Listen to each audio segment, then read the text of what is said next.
Alright, good morning. We'll make a little video today. When I turned the video on, it was, it wasn't facing me, it was facing the road. It was like more like a dash cam. And I realized it's much nicer to see that, but on the other hand, I don't necessarily need to advertise exactly where I'm driving.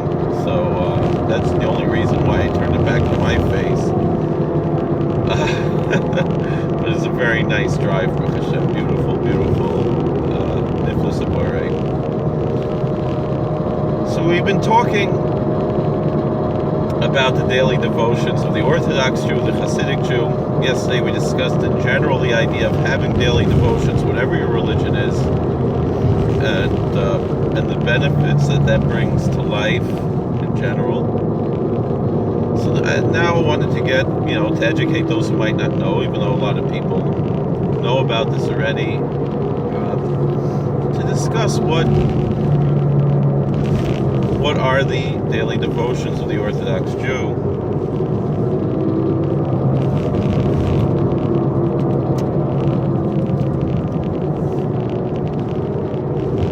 So part of what this is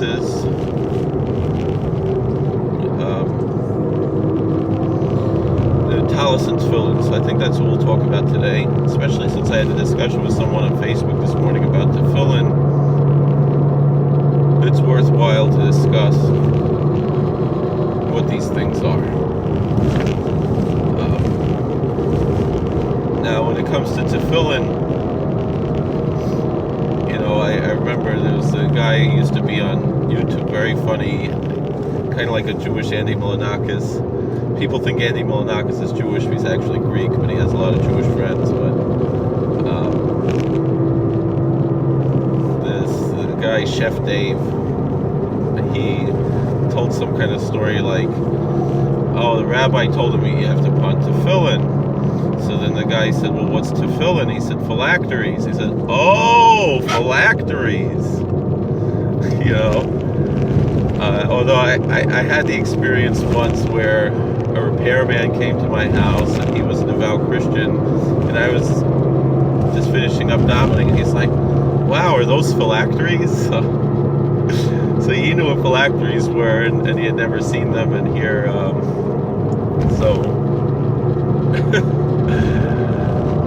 that being said,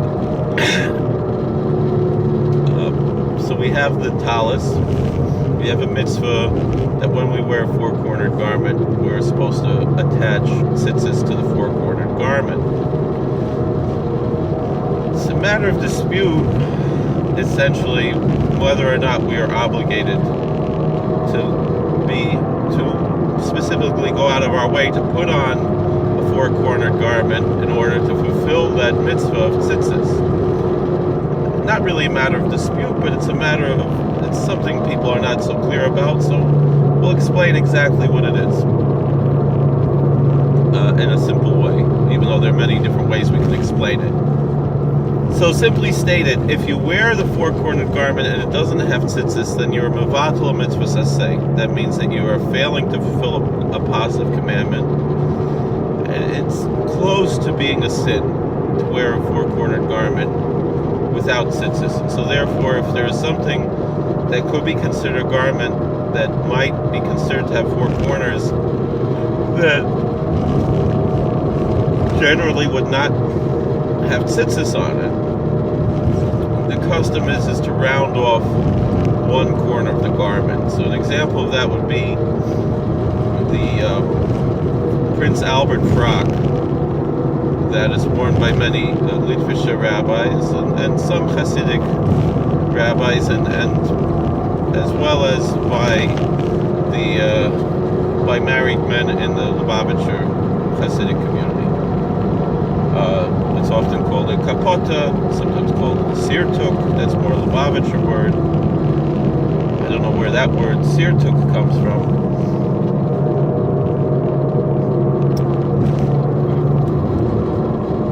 And sometimes just simply called a frock. And it has a slit along the back, as like halfway up, the back, or a quarter way up the back, a third of the way up the back, whatever it is. Has many jackets do. And so therefore, it could have, 2 corners in the front and 2 corners in the back, which would make 4 corners. You could attach tzitzis to it, but most people don't, and it kind of would look a little silly, according to most people's view. And so therefore, although I've seen people have done it, but it's kind of, to be honest, it kind of looks silly, even though it is really the proper thing to do from a biblical standpoint. That, here's an actual garment that you're wearing for the sake of a garment and not for the sake of a mitzvah. And you're attaching tzitzis to as you're supposed to do, but that's neither here nor there. Part of the question is it enough, is the slit sufficient to render it as 4 corners, which most likely it isn't. And so therefore, anyway, because it's a case of a doubt, therefore, the general custom is, with such a coat, is to round off one of the corners on the bottom in order to avoid the requirement of tzitzis, the fringes that are attached to the garment.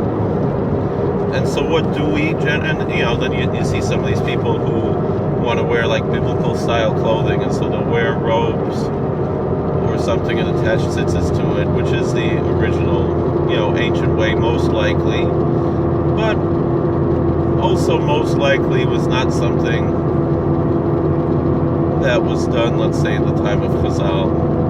Maybe it was, maybe it wasn't. Already by the time of Chazal, it was more common how we have today the Tallis gadol, and eventually we developed, and although, like we said, clothing did have tzitzis, and then eventually developed to how we have today the Tallis gadol.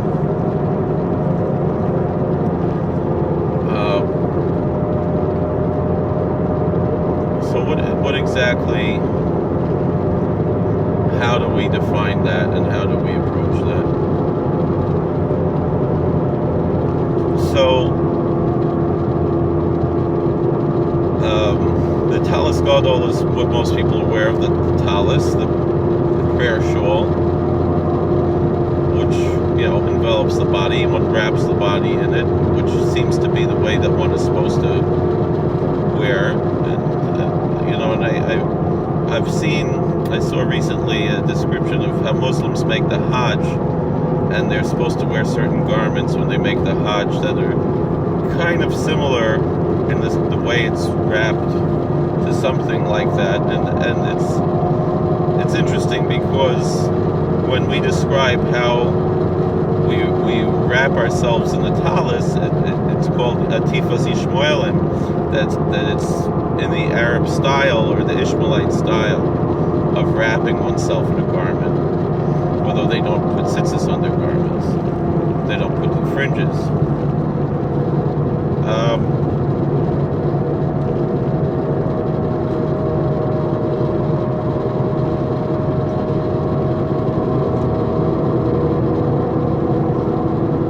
Excuse me. And in addition to that, so that is generally something that people wear during prayer. Also, it's mentioned that someone leading prayers should wrap themselves in a tallis. It's a way of demonstrating honor to the congregation by the one leading the congregation being wrapped in a tallis.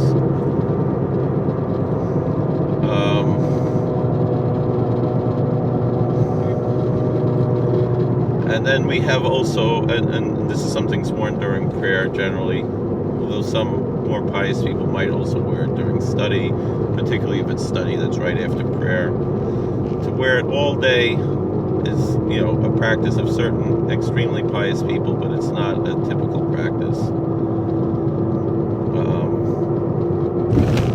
You see it in Reform and some conservative congregations. The tallis is not as big and it's more like a scarf. If it's more than a tefach, one could theoretically still make a bracha on it, Although it wouldn't be L'Satef with tzitzis, it would probably be Al Mitzvah tzitzis. And we're gonna have to discuss that. Right now, I don't have time really to discuss this. I have an email I have to send out, so we're gonna have to kind of take a little break here and discuss more of this later. Thank you for watching. God bless. Please like, share, subscribe, comment. All the best.